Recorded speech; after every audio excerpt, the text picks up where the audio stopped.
I had hoped to find a refuge from the chaos of everyday life. The snow was gently falling outside, covering the ground like a silent blanket, creating a peace that felt almost perfect. However, as the hours dragged on, a subtle sound began to break this tranquility.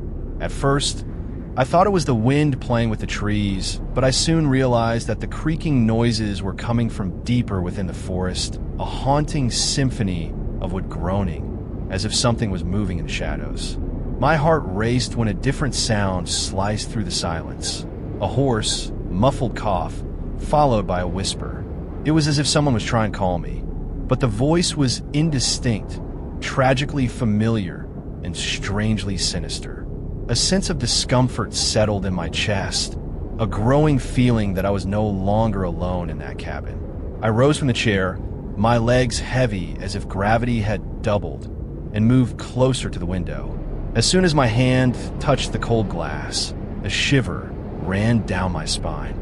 The moonlight illuminated the night, and that's when I realized, outside, something was watching me.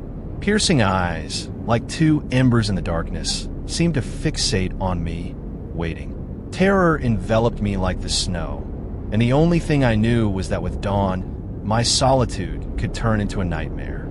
As the moon moved, I forced myself to bring my mind to a more logical place, try to dismiss the idea that something was really watching me. It was just loneliness, I thought, or an illusion caused by the crackling wood of the cabin. But the unease persisted, like a shadow dancing at the edge of my vision. I stepped back inside and shut the curtains, but the feeling of being watched didn't fade. The silence now felt oppressive, filled only by the sound of my own heart, beating in a frantic rhythm that echoed off the walls. I tried to distract myself with a book, but the words flew off the page like the shadows in the forest outside. When I glanced at the clock, I realized that hours had passed. The ticking sounded louder, more menacing. That's when I heard it again, the crack. This time it was closer. It felt as if something was moving between the trees, a palpable presence approaching the cabin.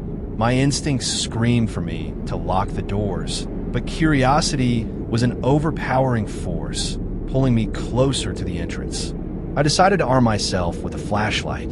The beam cut through the darkness, illuminating a path I was reluctant to explore. With each step, the cold seeped into my bones, and a part of me anxiously wanted to discover what was hidden outside. Yet another part of me, the wiser part, screamed that staying inside was the only way to keep myself safe.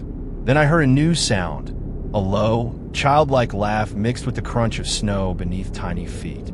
Panic surged through my body. There were no children in these parts, only solitude.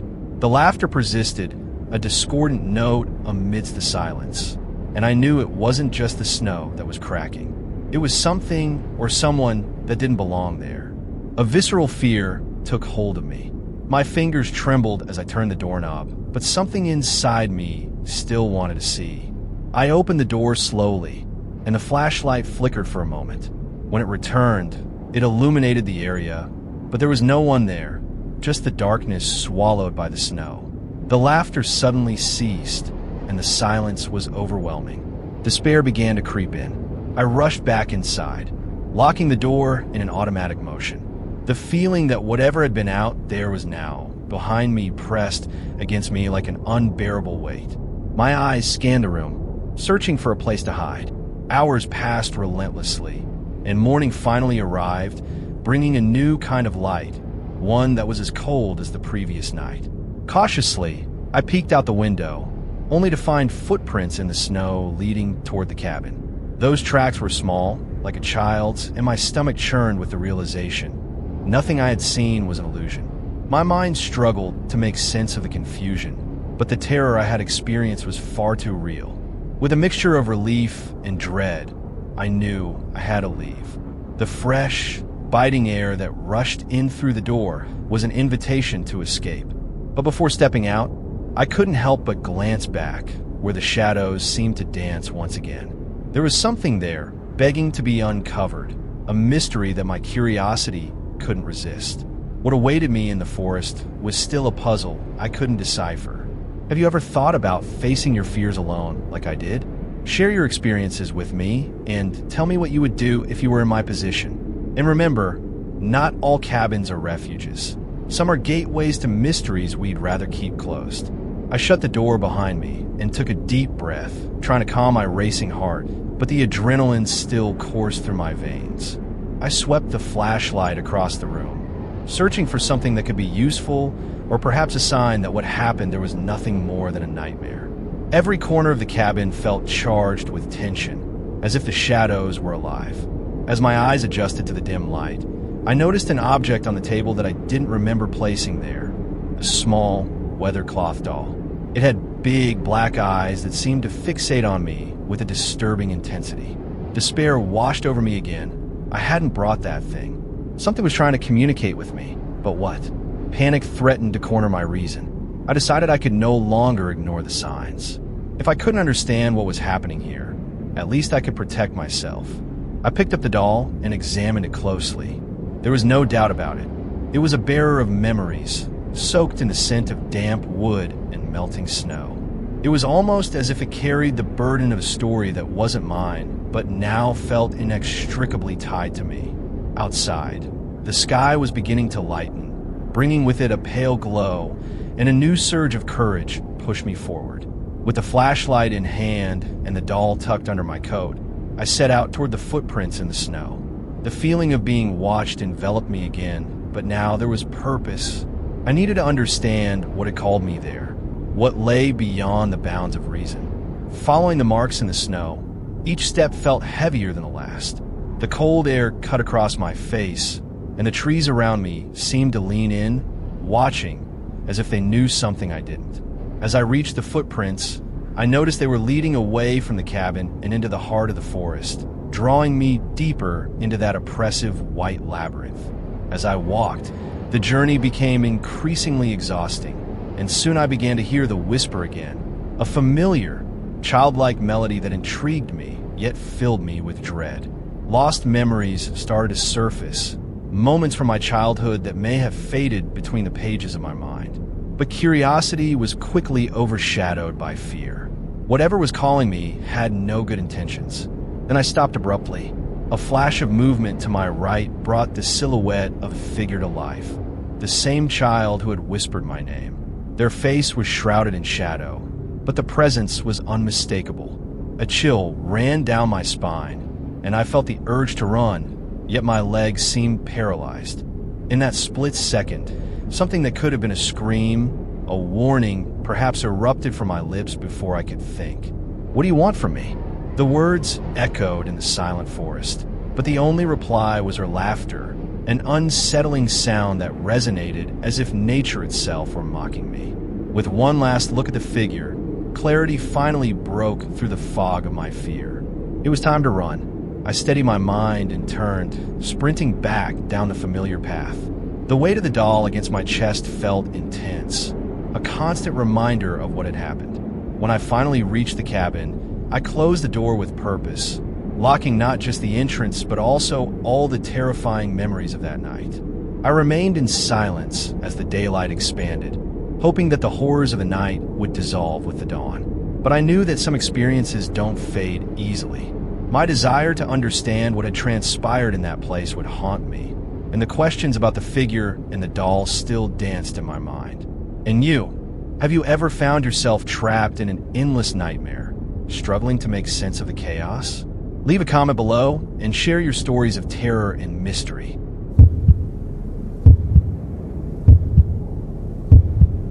I was immersed in deliberate solitude in the cabin, surrounded by a snowstorm howling outside like a wounded animal.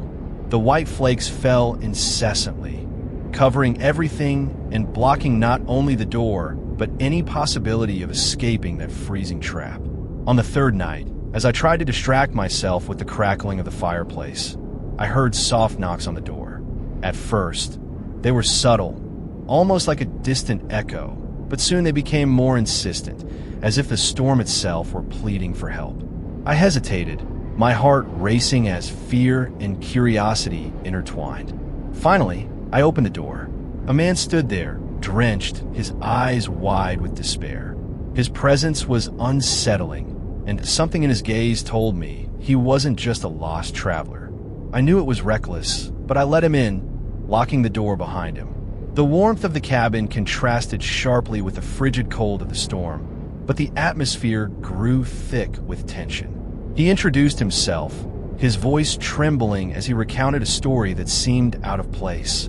An interrupted journey, a wandering navigation in the shadows of the night, and a desperate search that had brought him to me. As the night progressed, the conversation that should have been a relief quickly turned into an exchange of nervous glances.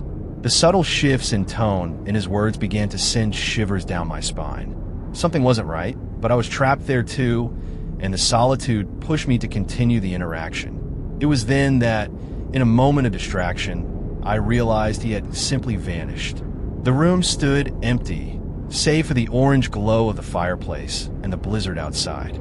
Panic began to spread through my mind, and I quickly got up to search for him. As I walked down the hallway, a side door that had been locked before was now ajar, creaking softly with the wind. In that split second, my survival instinct battled against my curiosity. As I stepped outside, I found footprints in the snow leading away from the cabin, but what disturbed me the most was the absence of a return path.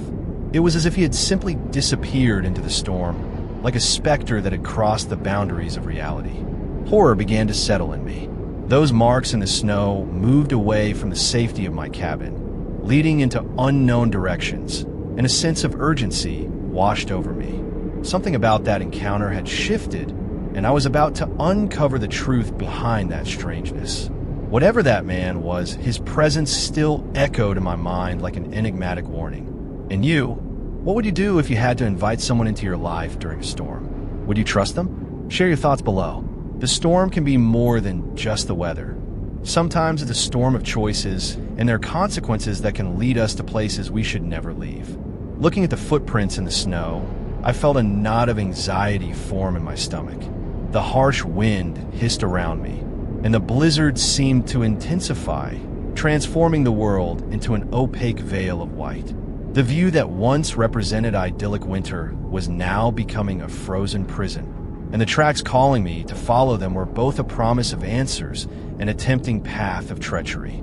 I resolved that I needed to uncover what had happened to that man. With a flashlight in hand, I took my first step into the fresh snow, the sound of my own breathing mixing with the murmur of the storm. Each step grew heavier, as if the very snow were trying to hold me back.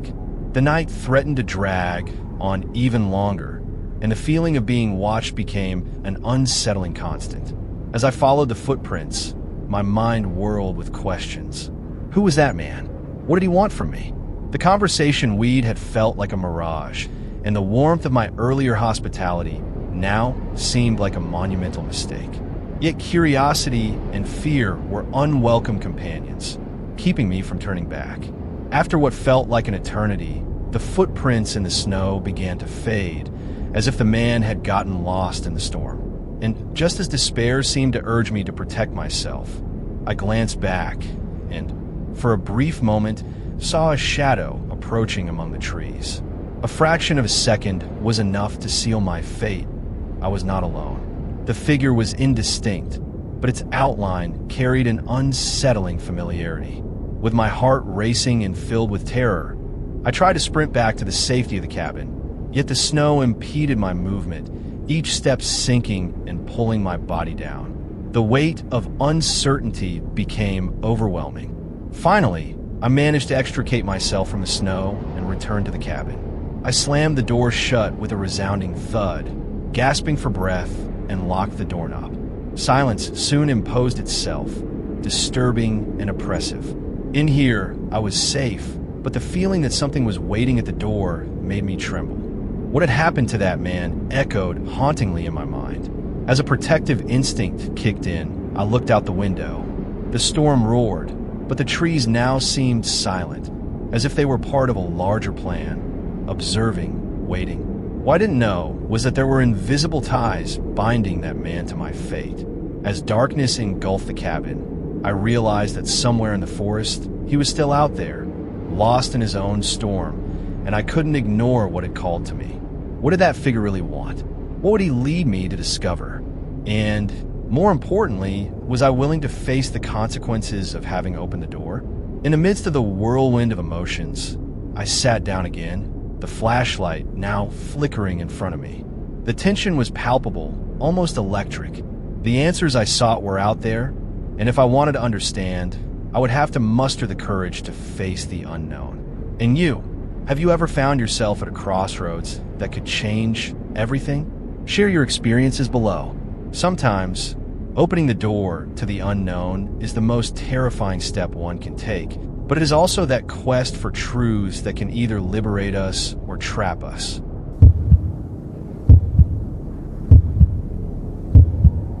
Isolated in a cozy cabin, I sought refuge from the chaotic whirlwind of everyday life.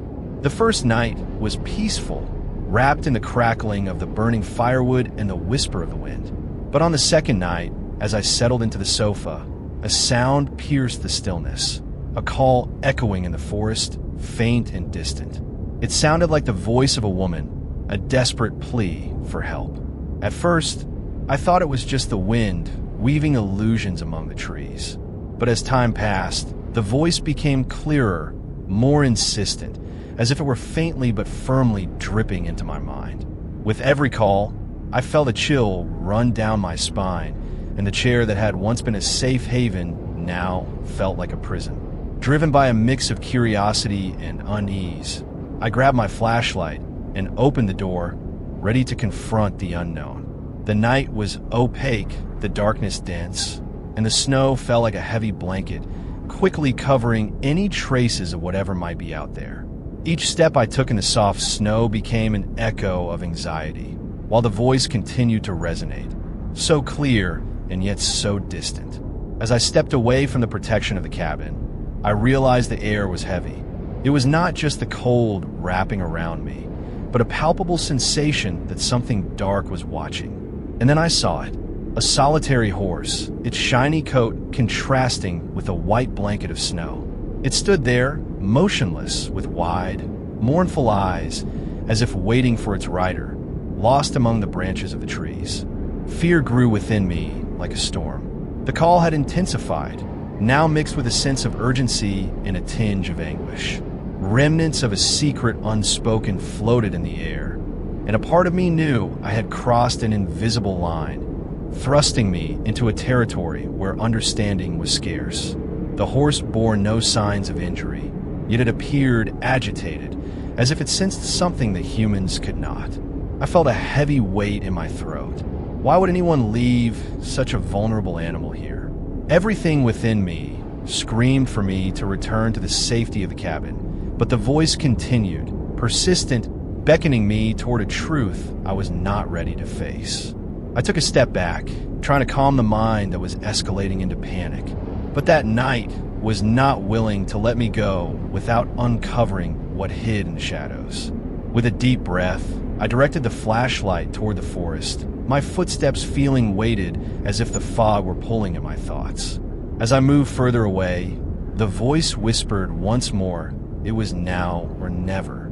I was about to discover what was truly happening and what dark secrets the forest kept wrapped in its embrace. And if this call was indeed a cry for help, how could I turn back and ignore it? The vastness of the unknown ahead of me was overwhelming, and the further I marched into the darkness, the more I felt connected to that palpable moment. And the question still echoed in my mind. What had happened to the night? Why was fate allowing me to be part of this mystery? Curiosity wouldn't let me retreat. I was about to cross the threshold between the mundane and the supernatural, reality and fantasy. At last, I surrendered to that unsettling choice. The feeling that the call enveloped me, pulling me away from the familiar shelter, was irresistible. With each step toward the forest, a blend of fear and determination grew within me. The tall, dark trees stood like guardians of an ancient secret. As the lantern flickered, shadows danced around me, creating a surreal atmosphere that made it hard to distinguish the real from the imaginary. I was drawn by the voice, not only by curiosity, but by the need to understand. As I delved deeper, the snow beneath my feet accumulated, muffling sounds and wrapping everything in a profound silence. The plea for help continued to echo in my thoughts, and soon I found myself in a clearing surrounded by dark trees, where the moonlight shone like a spotlight in the center. The sight that unfolded was breathtaking. A frozen lake, its surface gleaming like a mirror under the silver light. Though it lay completely still, I felt a pulsing energy in the air, as if something lurked, waiting to be revealed.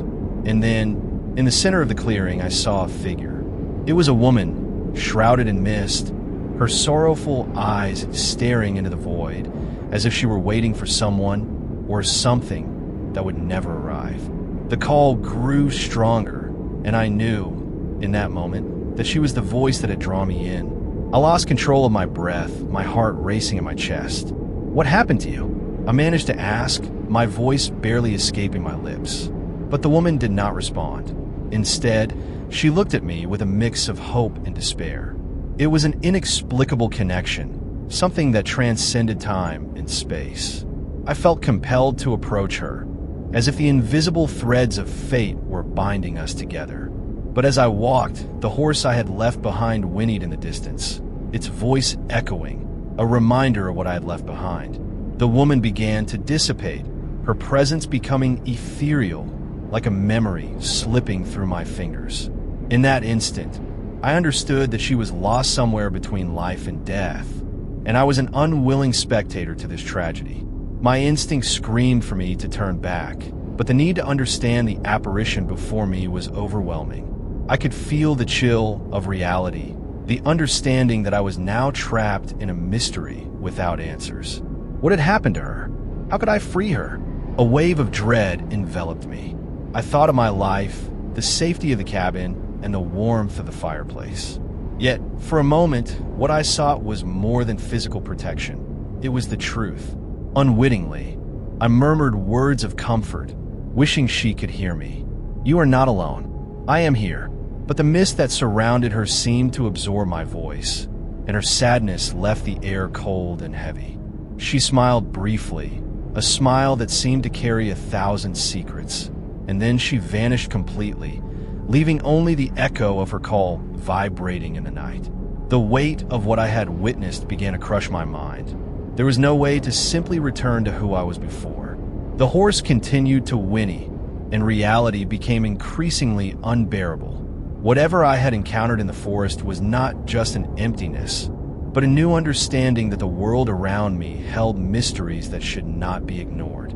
With a heavy heart, I returned to the cabin, but the feeling of being out of place lingered. The shadows inside the cabin seemed denser, and the silence was now deafening. What had happened to the woman and the horse was now tracing a new path in my mind, a new call that I could not ignore. What I had uncovered was not just a cry for help, but a reminder that life is full of secrets, some that challenge our very understanding. And you, would you be able to leave behind safety in search of a call that could change everything? Share your thoughts below and reflect on this. Often, the pursuit of answers can lead us to places we never dreamed of, and perhaps that's precisely what drives us forward.